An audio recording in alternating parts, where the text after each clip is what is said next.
자, 그러면 우리가 이번 시간에 분자 결정에 대해서 살펴보겠는데, 그 전에 우리가 지난 시간에 했던 이온 결정들 다시 한번 살펴보면, 여기 나와 있는 것들이 이제 이온 결정의 일반적인 성질입니다. 이온 결정의 성질은 우리가 파1에서 이온 결합 물질을 할 때 우리가 했었고요. 다시 한번 살펴보면, 고체 상태에서는 전기전도성이 없으나 액체나 수용액에서는 전기전도성이 있습니다. 또 구성 입자 간의 결합력이 매우 강한 결합을 하기 때문에 녹는 점과 끓는 점이 높다, 이렇게 했었고, 대부분 극성 용매의 물에 잘 녹습니다. 그렇죠? 대부분 이온 결합 물질들은 물에 잘 녹습니다. 하지만 안 녹는 것도 있다는 거. 하지만 물에 녹지 않는 물질은 시험이 나지 않기 때문에 걱정하지 않아도 될 것 같습니다. 자, 단단하지만 외부 충격에 의해 쉽게 부서진다. 자, 이건 선생님 그림을 통해서 이제 설명을 했었는데, 자, 이온 결합을 하고 있는 물질이 있습니다. 여기에 힘을 가하게 되면 층이 밀리게 되고, 층이 밀리면서 서로 같은 전압끼리 마주보게 되고, 이로 인해서 반발력이 생겨 이렇게 서로 떨어져 나가는, 부스러지는 성질을 가지고 있다. 이렇게 우리가 지난 시간에 살펴봤었습니다. 자, 이온 결정의 구조는 크게 두 가지로 나눌 수 있다고 했습니다. 염화나트륨형, 그 다음에 염화세슘형, 이 두 가지로 나눌 수 있고, 이 두 가지로 나누는 기준은 양이온의 상대적인 크기, 즉 양이온의 상대적인 크기가 작을수록 염화나트륨, 크면 염화세슘, 이렇게 분류된다고 했었습니다.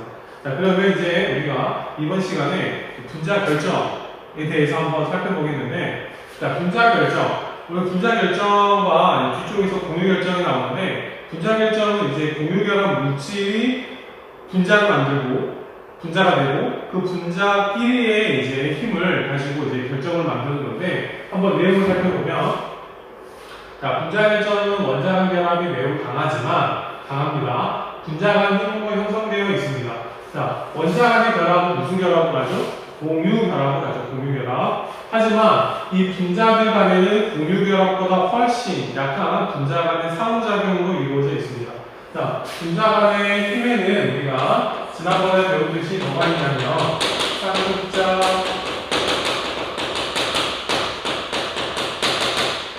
쌍극자 힘과 그 다음에 분산력, 마지막으로 수소결합, 이렇게 있습니다. 그래서 이 세 가지 힘으로 형성이 되곤 합니다. 그래서 원자 결정이나 금속 결정에 비해 입자 간의 힘이 상대적으로 약하다라는 특징을 가지고 있습니다. 약하기 때문에 어떤 특징을 또 가지고 있냐면, 녹는 점과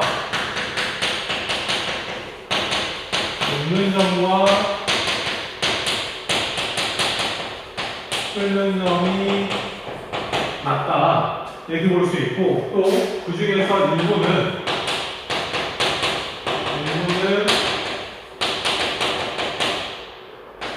일부는 승화성이 있다, 이렇게 볼 수가 있겠습니다. 자, 승화성은 말 그대로, 승화는 말 그대로 이제 고체에서 기체, 또는 기체에서 고체로 바로 액체를 거치지 않고 바로 상태 변화가 일어나는 현상을 우리가 승화라고 하게 되는데, 고등학교 과정에서 승화가 되는 물질을 크게 세 가지로 우리가 나누어서 살펴볼 수 있는데, 승화성이 있는 물질을 예를 들어보면 뭐가 있냐면, 우리가 흔히 알고 있는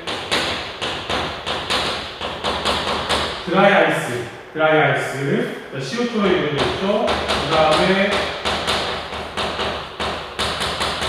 나프탈렌, 화장실에서 톡 쏘는 듯한 냄새가 나는 나프탈렌, 그리고 마지막으로 아이오딘.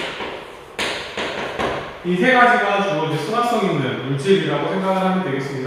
우리가 너무나 잘 알고 있는 물질들이라고 생각을 할 텐데, 자, 그래서 이 원자 간의 결합은 매우 강한 공유 결합으로 이루어져 있지만, 강력한 힘으로 이루어져 있지만, 끓는 점과 녹는 점을 결정하는 분자 간의 힘은 좀 약한 힘이다 보니까 녹는 점, 끓는 점이 낮다, 또는 상온에서 기체 상태로 존재한다, 이렇게 얘기를 할 수 있겠네요. 그래서 분자 결정이 모두 다 그런 건 아닙니다. 분자 결정이 모두 다 그런 건 아니지만은 상온에서 기체인 녀석들이 많이 있습니다. 녹는 점과 끓는 점이 낮다 보니까 상온에서 기체로 존재하는 녀석들이 꽤 있더라, 이렇게 우리가 알고 있으면 되겠죠. 그 다음에 두 번째, 열이나 전기를 통하지 않는다. 자, 뭐 열 같은 경우에는 우리가 에너지, 전기도 마찬가지로 에너지인데 열과 전기를 통하지 않는다. 말 그대로 이제 전도가 되지 않는다라는 건데 우리가 지난 시간에 전기가 흐르지 않는다는 것을 판단하는 구별하는 기준이 되는 게 전할 때 입자가 움직일 수 있느냐, 이동할 수 있느냐 없느냐를 우리가 판단할 수 있어야 한다고 했었는데 자, 이 분자 결정을 말 그대로 분자는 중성입니다. 중성. 선생님 부분적인 전하가 있지 않나요? 자, 부분적인 전하가 있지만 어차피 그것들로 다 합하게 되면 없어지게 되잖아요. 부분적으로 나누어지긴 하지만 분자 하나만 놓고 봤을 때에는 이게 중성의 성질을 띈다는 겁니다. 그래서 이 열과 전기를 통하지 않는다. 즉 쉽게 말하면 전기 전도성이 없다. 전기 전도성이 없다. 이렇게 볼 수 있겠고 그 이유는 구성 입자라는 말은 분자를 말합니다. 구성 입자가 전하를 띠지 않고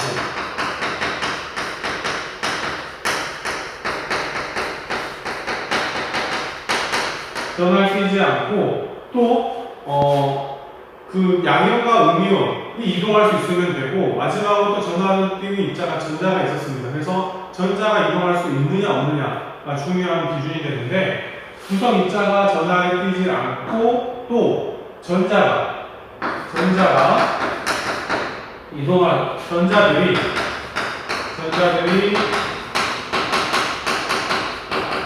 이동할 수 없다. 그렇기 때문에 전기가 통하지 않는다. 이렇게 우리가 알고 있으면 되겠습니다. 자, 구성 입자가 전하를 띠지 않습니다. 구성 입자는 분자를 가리키는 거겠고 그 분자들이 전압을 걸어줬을 때 전하를 띠지 않기 때문에 움직일 수가 없겠죠. 배열도 되지도 않고 또 분명히 전자들은 어떻게 되어 있나요? 아까 결합에 의해서 서로 공유결합에 속박되어 그 공유결합에 속해 있습니다. 그러다 보니까 전자들이 왔다 갔다 할 수가 없는 거겠죠. 자, 그 밑에 보면 이제 분자 결정의 대표적인 예들이 나와 있습니다.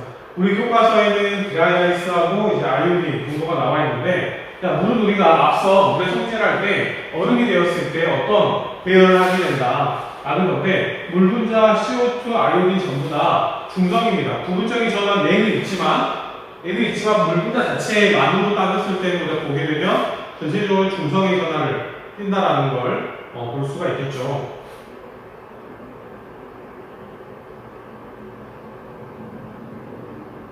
그래서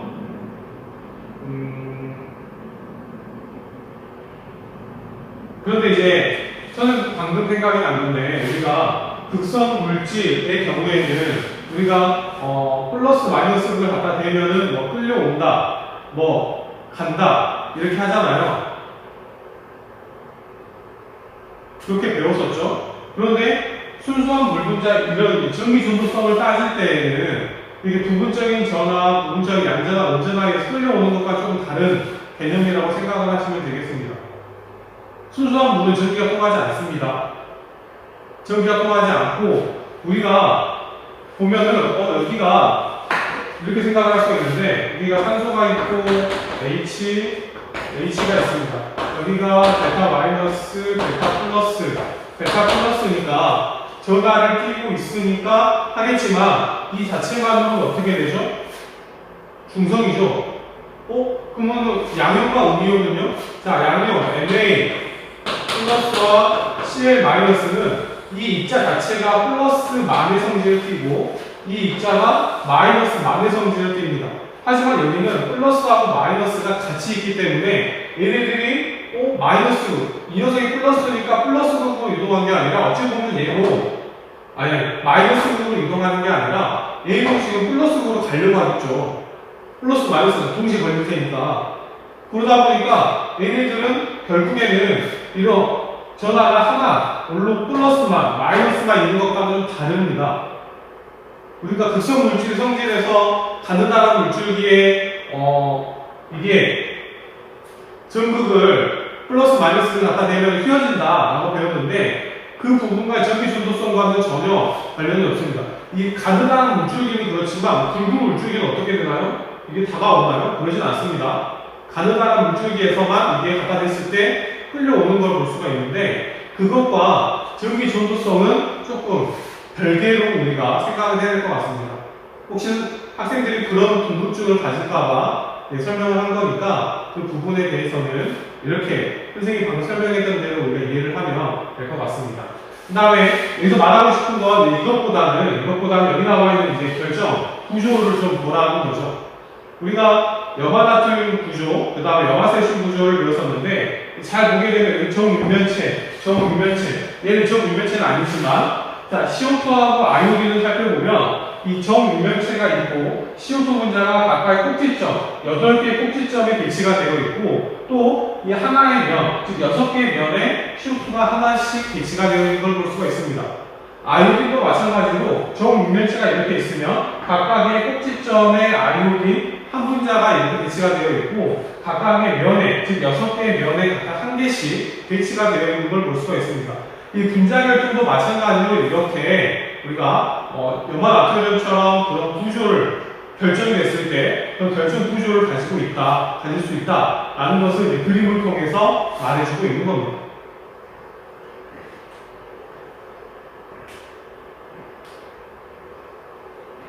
그 다음에 이제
그 다음 이제 공유결정, 원자결정에 대해서 우리가 살펴보겠는데, 자, 공유결정 또는 원자결정이라고 하는데, 여기를 이제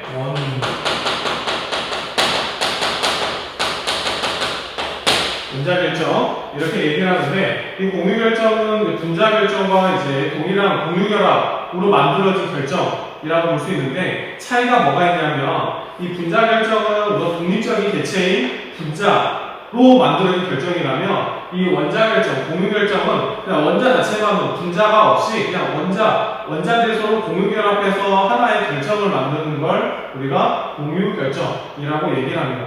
그래서 어찌 보면 아까 그림을 보면 알겠지만 분자결정은 아까 CO2나 아이오딘 같은 걸 봤을 때 정육면체 하나, 꼭지점에 하나, 8개, 면 6개 하나 이렇게 들어가면 하나의 이제 정육면체의 분자가 만들어지는데 얘네들은 거의 이제 전부 그런 것들 단위를 그리기가 좀 어려워요. 이게 어떻게 보면 약간 무한대로 많이 계속 연결되어 있는 그림의 형태. 그러니까 중간에 이제 다 그릴 수 없고 그냥 끊는 일부만 그리는 그런 형태로만 나타나게 되겠습니다. 자, 내용을 한번 살펴보겠는데, 공유결합을 이루는 각 원자들은 매우 가까운 거리에서 결합을 형성을 합니다. 즉, 원자들끼리 공유결합으로 결정을 만들어지는데, 이 공유결정은 결정 중에서 가장 간단하고 녹는 점이 매우 높습니다. 자, 우리가 방금 말했듯이, 공유결합 물질이 있습니다.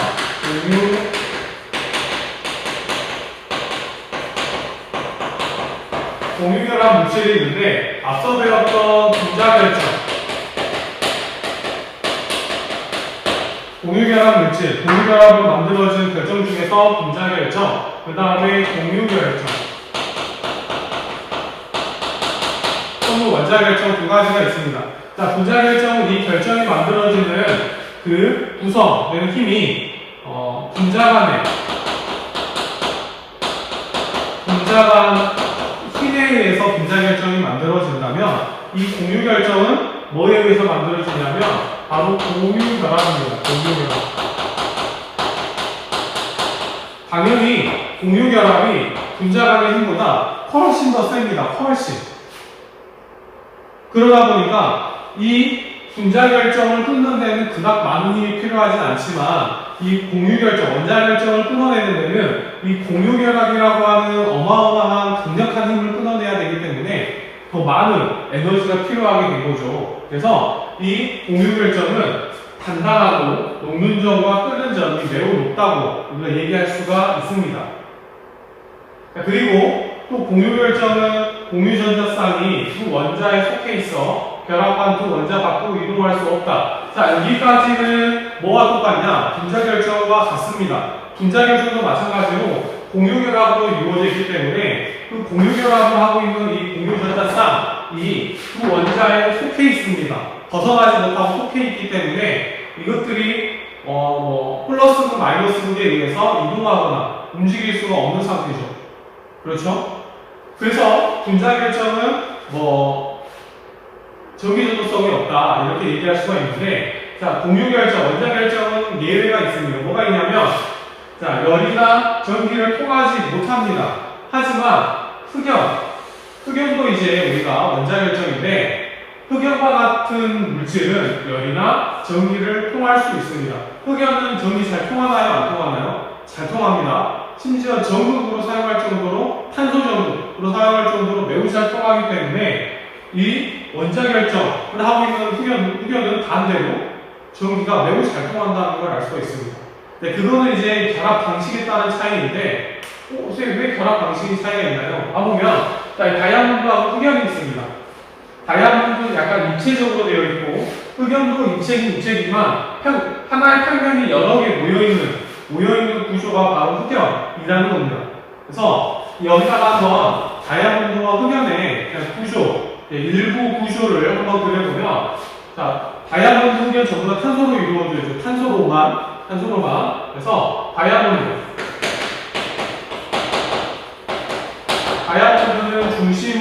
중심이 탄소, 여기가 중심 탄소라고 한다면 그 중심 탄소에 몇 개 탄소가 결합을 하고 있냐? 바로 4개의 탄소가 결합을 하고 있습니다. 마치 정사면체처럼 이렇게 결합을 하고 있고, 반대로 흑연은 다르게 흑연은 이렇게 탄소 이렇게 3개의 탄소, 약간 무슨 구조를 가지고 있냐면 약간 평면 삼각형 같은 구조를 가지고 있습니다. 자, 이 둘의 결정적인, 이 전기가 흐르지 못하느냐의 가장 결정적인 내용이 되는데, 바로 이와 같은 하나의 탄소에 몇 개의 탄소가 결합을 하고 있냐가 중요하게 되겠는데, 여기는 탄소 하나에 하나, 둘, 셋, 4개 탄소가 결합되어 있고, 여기 중심 탄소에 하나, 둘, 3개가 결합을 하고 있습니다. 그럼 어떠냐? 왜 이것 때문에 다르냐?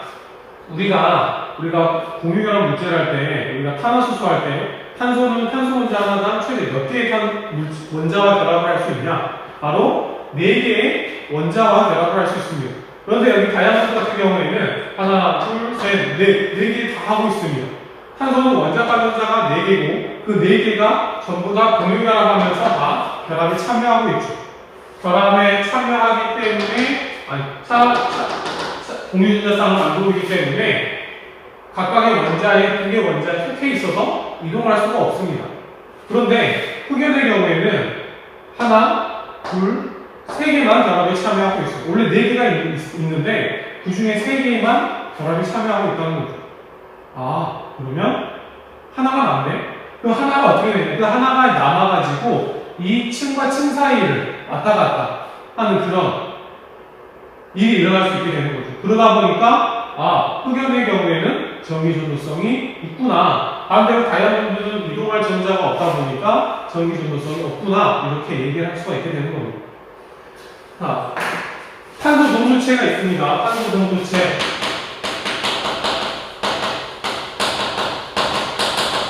탄소 동소체에는 다이아몬드, 흑연, 그 다음에 플로렌,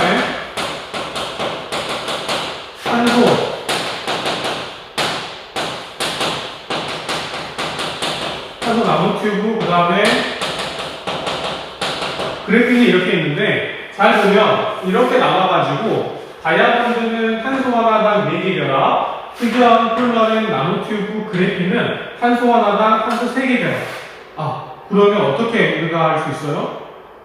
아까 선생님 설명할 때 탄소 하나당 4개 결합하면 전자가 이동한 전자가 없어서 전류가 안 올라. 전자가 탄소 하나당 탄소가 3개 결합하면 전자 하나가 남으니까 전류가 흐를 수 있겠네. 그러면 하나, 둘, 셋, 4개는 다 전류가 그렇죠, 흐를 수 있다는 거예요. 무작정 이렇게 외우는 것보다는 이런 기본적인 원리를 이해하고 외운다면 훨씬 더 쉽게 우리가 머릿속에 기억할 수 있지 않을까 그런 생각을 해봅니다. 그래서 실제로 공유 결정은 대부분 전류가 흐르진 않지만 흑연과 같은 이렇게 구조가 있다면, 이런 구조가 있다면 전류가 흐를 수 있다. 근데 이제 대부분이 흑연 정도만 예로 나오게 되죠. 조금 더 어렵게 나온다면, 조금 더 이제 지역적으로 나간다면 이제 얘네들도 전류가 흐를 수 있다. 이렇게 나올 수 있다. 볼 수 있습니다. 그 다음에 여기는 석영은 우리가 앞에서 배웠듯이 SiO2가 됩니다. 여기에 보게 되면은, 여기 산소, 여기가 빨간색이 규소, 그 다음에 여기가 산소 해가지고 이렇게, 여기 보라색 규소, 그 다음에 여기 빨간색이 산소 해가지고 결합을 하고 있는 거죠. 어떻게 보면은. 그렇죠? 그래서 우리가 알다시피 이렇게 사면체, 이것도 마찬가지로 SiO2도 어떻게 결합을 하고 있느냐에 따라서 석영이 되기도 하고 유리가 되기도 하고 다른 물질이 되기도 하고 여러 가지 물질이 되기도 하고 그렇습니다. 그래서 이렇게 공유결정의 내용은 이런 거 이렇게 선생님 밑줄 그는 정도만 우리가 잘 알고 있으면 될 것 같습니다. 근데 얘는 이런 흑연 같은 이런 것도 나오나요? 나올 수 있습니다. 여러분들이 문제를 풀어보면 알겠지만 이런 일반적인 내용과 그 일반적인 내용에서 벗어나는 예외적인 상황 어떤 게 더 시험에 잘 나오나요? 선생님은 이 예외적인 게 조금 한 5.5 대 4.5 정도로 5.5 대 4.5 정도로 나올 수 있다고 생각을 합니다. 뭐 이게 일반적으로 나온다고 할 수는 없겠지만은 이건 우리가 기본적으로 알고 있는 상황에서 얘까지 추가적으로 알 수 있느냐라는 거죠.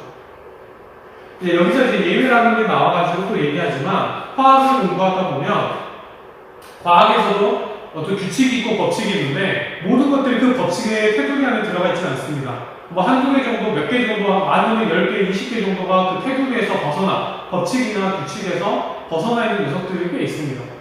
그런 것들 다 외워야 되나요? 맞아요. 외워야 돼요. 그러다 보니까 양도 많아지고 더 복잡해지고 그냥 규칙에 적용된 것만 하면 되지 않느냐. 그러면 또 좋겠지만은 실제로 우리 일상생활에 있는 것들 중에서 그 규칙, 법칙에서 벗어나는 녀석들도 많이 있고 그럼 그걸 좀 따로 우리가 또 학습을 해야 되거든요.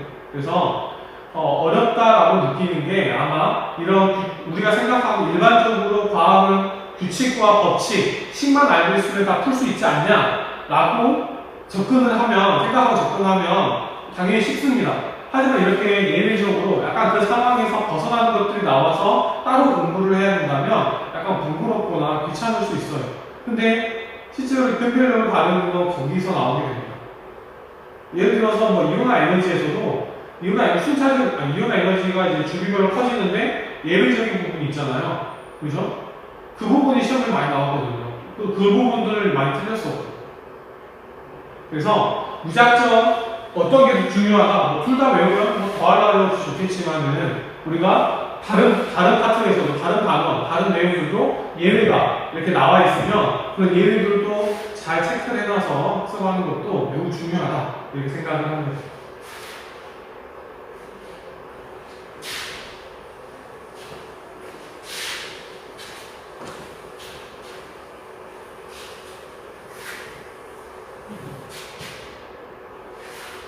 자, 그 다음에 이제 금속 결정인데, 금속 결정은 말 그대로 금속 결합으로 이루어진 결정입니다.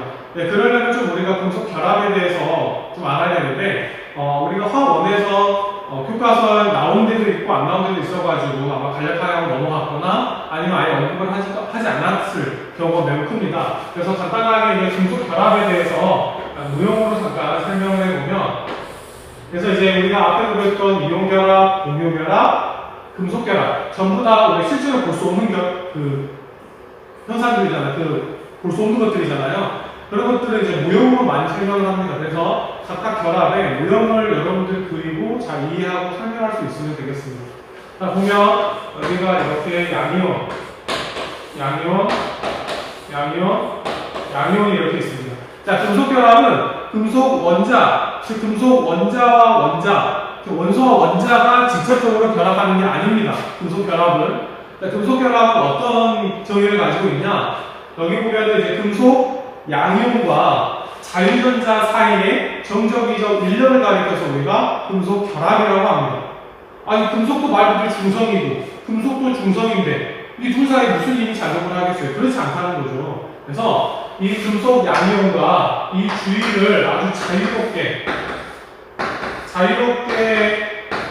움직이는 이런 자유전자 사이에 정전기적 인력을 우리가 금속 결합이라고 합니다. 자, 얘네가 자유전자. 그래서 금속 결합에서 자유전자의 영역을 꼭 우리가 기억을 해야 돼요. 금속 양이온은 다 알고 있으니까.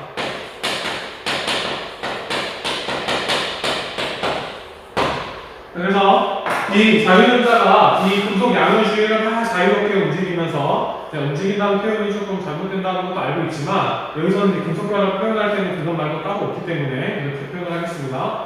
자유전자가 막 주위를 움직이면서 이게 서로 이 둘 사이에 정적이적 인력에 의해서 결합이 형성이 됩니다. 그렇게 해서 이제 금속이 만들어지게 되는 거고 이것들이 쭉 많이 있게 되면 금속 결합이다 이렇게 얘기를 하게 되는 거죠.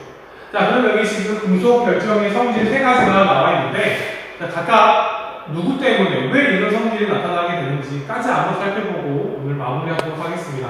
자, 보면 금속 결정은 녹는점이 높습니다. 서로 이 결합이 강하기 때문에 결정 내에 자유전자를 가지고 있어 고체 상태나 용융 상태에서도 모두 열과 전기를 통하게 된다. 자, 보면 녹는점이 높습니다. 녹는점이 높다. 금속이 대부분 사물에서 고체죠. 수만 빼고 그런 특징을 가지고 있고 이 금속 결정의 녹는점을 비교하는 문제도 나올 수 있습니다. 예를 들어서 Na 이거는 이온 결정이니까 빠지도록 하고 이런 것들도 있을 수 있겠죠. 어떻게 보면은 Na 그 다음에 Mg 이런 것들도 있을 수 있습니다.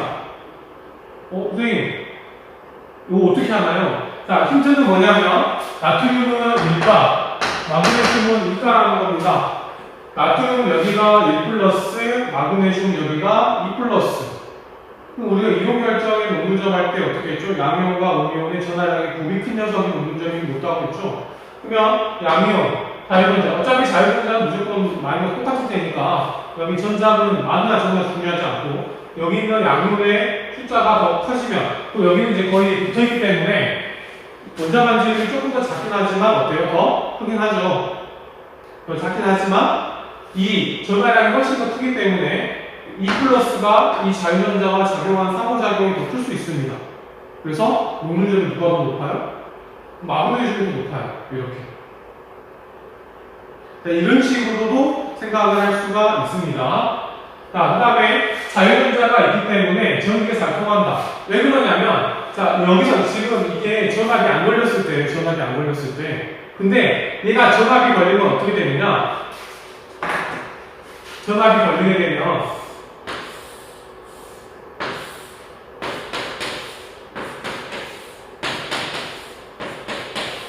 자, 전압이 걸리게 되면, 아까는 자유롭게 움직이던 자유전자가 한쪽 방향으로만 움직입니다. 어떻게 되느냐? 자, 여기가 플러스극, 여기가 마이너스극이라고 한다면 이 자유전자가 플러스극 쪽으로 이렇게 한쪽 방향으로만 이렇게 이동을 하게 됩니다. 한쪽 방향으로만.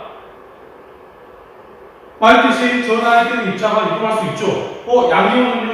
양이온은 안 움직입니다. 양이온은 우리가 눈에 보이는 금속 그 자체이기 때문에 양이온이 움직여버리면 이제 금속이 움직이는 것처럼 우리가 보게 되는데 그런 일은 일어나지 않으니까. 그래서 자유전자가 이렇게 플러스 쪽으로 이렇게 나란하게 이렇게 움직이는, 일정하게 움직이는 그런 현상이 나타나면서 전류가 흐르게 되는 거죠. 그래서 전기가 흐를 수 있게 되는 겁니다. 고체에서도 흐르고 액체도 얘네들이 이제 결합이 다 끊어졌을 때니까 당연히 다 움직일 수 있겠죠. 그래서 고체, 그 다음에 용융, 녹였을 때 전부 다 전기가 잘 통한다라는 겁니다. 자, 열은 이렇게 생각을 하면 돼. 자, 여기를 가해가면 금속이 바로 뜨거워지는 게 아니라 한참, 여기서부터 차근차근 뜨거워지죠. 그 이유는 이 자유전자가 여기에서 받은 열을 이제 그대로 뜨거움을 가지고 가는 게 아니라 가해가면 얘네가 막 진동을 합니다. 엄청 크게. 그러면 이 진동 에너지를 여기 양육한테 전달해주고 움직이면서 이쪽한테 차례대로 전달해줍니다. 가까운 거리부터. 그러면은 이쪽은 진동이 덜했는데 진동을 막 하면서 열이 발생해요. 그래서 뜨거워지고 그렇게 해서 이제 열이 전달된다. 누구 때문에? 바로 자유전자 때문에. 자유전자 때문에 열과 전기가 흐를 수 있다, 통한다. 이렇게 보면 되겠습니다. 그 다음에 두 번째, 자유전자로 둘러싸인 결정의 표면은 균일함으로 빛을 반사한다. 여기서 핵심은 이제 빛을 반사하는 거죠. 누가 빛을 반사한다? 자유전자가. 그래서 자유전자가 이렇게 다 빛을 이렇게 반사하게 됩니다. 반사하다 보니까 우리 눈에 은백색의 광택이 나타나는 것처럼 보이게 되는 거죠. 은백색이 아닌 것도 있습니다. 아닌 것도 있는데 은백색의 광택을 나타내는 것도 있고, 우선 광택, 반짝반짝거리는 광택, 구두 광택은 아니지만 반짝반짝 광택을 나타내는 게 누구 때문에? 자유전자 때문에 이러한 성질이 나타나게 되는 겁니다. 자, 마지막으로 이온 결정과 달리 금속 결정에 힘을 가하게 되면 어떻게 되느냐? 자, 이온 결정은 힘을 가하면 어떻게 됐죠? 이렇게 부서졌죠. 깨졌습니다. 그런데 금속 결정은 힘을 가하게 되면 이게 부서지는 게 아니라 얇게 펴지거나 길게 늘어지는, 부서지지 않는다는 거죠. 여기 보는 것처럼. 부서지지 않는다. 네, 그 이유를 이제 이것도 마찬가지로 그림을 통해서 설명을 할 텐데, 자, 여기에 금속 결정이 있습니다. 양이온과 그 주변에 자유전자가 막 움직이고 있는데, 여기에 힘을 딱 가하게 되면 어떻게 되느냐? 힘을 가하게 되면 이게 이렇게 됩니다. 자, 여기다가 한번 힘을 가해 볼게요. 이쪽 방향으로 힘을 가한다고 해봅시다. 이쪽 방향으로. 그러면은 여기는 가만히고 이쪽이 밀려나겠죠? 그랬을 때, 이렇게 그리면 될 것 같아요.